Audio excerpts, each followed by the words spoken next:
selanjutnya pentingnya kita mempelajari strategi mengatasi ancaman ideologi dan politik ini untuk membantu menyasar setiap aspek dan ancaman di bidang ideologi dan politik. Sebagai generasi penerus, kita bertindak secara terukur agar memperoleh hasil yang maksimal. Nah, selanjutnya untuk menumbuhkan rasa nasionalisme dan nilai-nilai moral generasi muda di zaman sekarang dan memahami lebih dalam tentang pentingnya ideologi suatu negara. Nah, setelah membahas materi ini, kita diharapkan dapat menjelaskan, menguraikan, menganalisis apa saja strategi Indonesia dalam menghadapi ancaman ideologi dan politik. Baiklah, selanjutnya kita masuk ke materi tentang strategi mengatasi ancaman ideologi dan politik. Nah, ideologi dan politik tidak dapat dipisahkan dari unsur pembentukan suatu negara. Negara yang memiliki ideologi tentunya akan memiliki ketahanan terhadap ancaman yang datang baik dari dalam maupun dari luar. Indonesia sendiri merupakan negara yang menganut asas demokrasi dengan ideologi Pancasila yang bersifat terbuka. Nah, karena keterbukaannya inilah akhirnya muncullah berbagai ancaman di bidang ideologi dan politik. Bagaimana strategi bangsa Indonesia menghadapi ancaman ideologi dan politik itu? Yang pertama, mendukung pengembangan politik yang demokratis. Contohnya seperti pemilu, kebebasan pers, kebebasan menunjukkan pendapat, lembaga perwakilan, partai dan partisipasi politik, dan adanya pergantian kekuasaan secara periodik. Yang kedua, memberikan pengetahuan politik terhadap masyarakat sipil. Yang ketiga, memerintahkan segenap lembaga politik dalam negeri untuk menjalankan fungsi dan perannya secara benar. Yang keempat, menjalankan pemerintahan yang bersih, adil, dan berwibawa untuk memperkuat kepercayaan rakyat dan memperkuat persatuan bangsa. Nah, pemerintahan yang bersih dan adil yaitu dapat dijelaskan sebagai kondisi pemerintahan yang para pelaku yang terlibat di dalamnya menjaga diri dari perbuatan korupsi, kolusi, dan nepotisme atau disebut dengan KKN. Nah, pemerintahan yang penuh dengan gejala KKN biasanya tergolong ke dalam pemerintahan yang tidak bersih dan demikian pula sebaliknya. Nah, konsep pemerintahan yang bersih dan berwibawa identik dengan konsep good governance atau pemerintahan yang tidak baik. Nah, selanjutnya yaitu memperkuat kedudukan Indonesia di mata hukum dan politik internasional.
Selanjutnya yaitu sebelumnya Ibu sudah share video pembelajaran di WA Group kan? Ibu.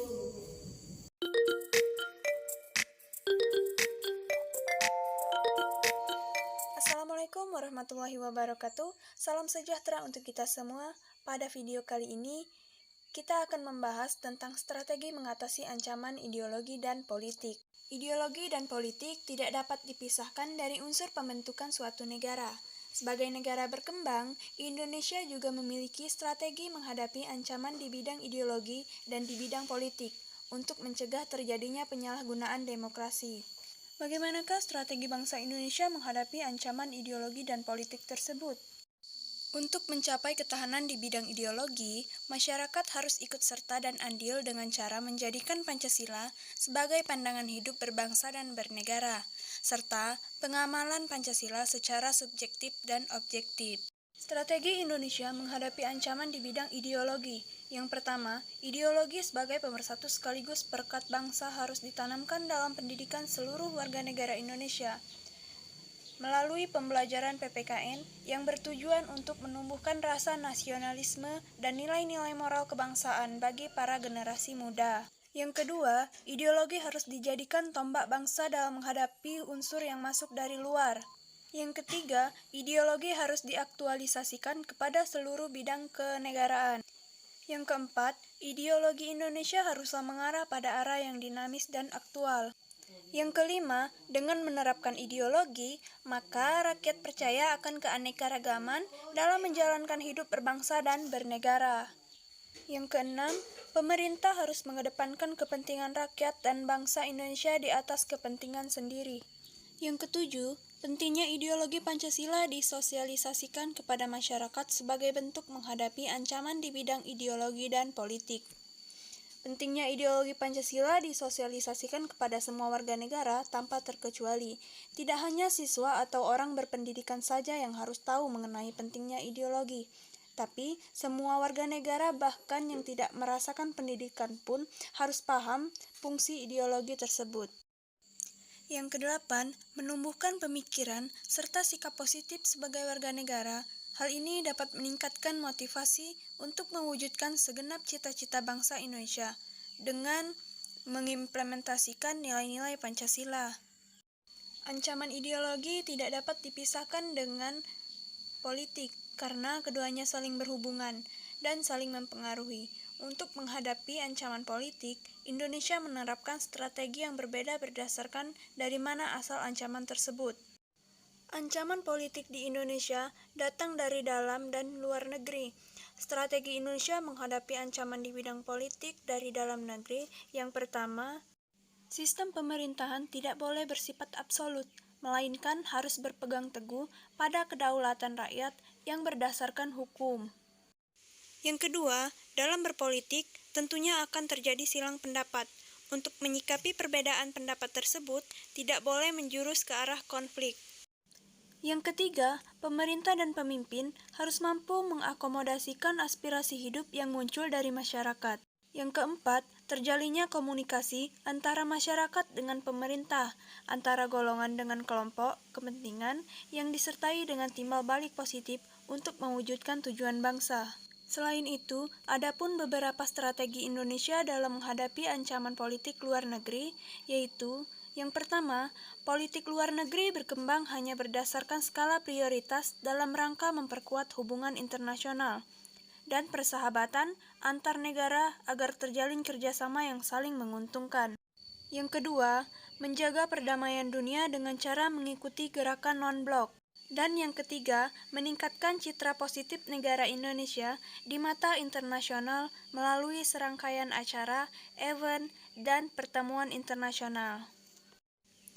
Itulah berbagai strategi Indonesia menghadapi ancaman di bidang ideologi dan politik, baik dari dalam negeri maupun dari luar negeri. Pada dasarnya, sebagai warga negara, kita diharuskan untuk ikut serta dalam menjaga keutuhan negara, kesatuan Republik Indonesia dengan cara turut serta menghadapi segala ancaman yang ada, termasuk ancaman ideologi dan politik.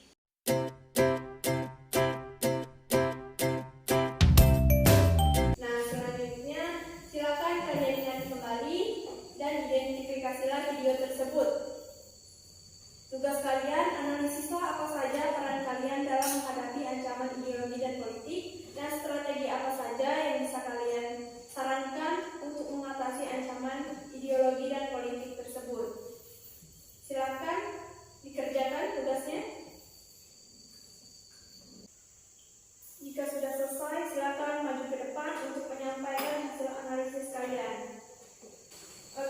siapa yang maju?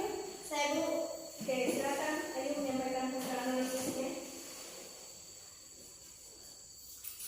Hasil analisis saya mengamalkan sikap kepedulian terhadap sesama di lingkungan sekitar, memelihara kekurangan dan semua warga masyarakat, selalu memupuk rasa persatuan dan kesatuan dan menjaga agar bangsa Indonesia menjadi negara yang kuat dan tangguh, melaksanakan Pancasila dan Undang-Undang Dasar Negara Republik Indonesia.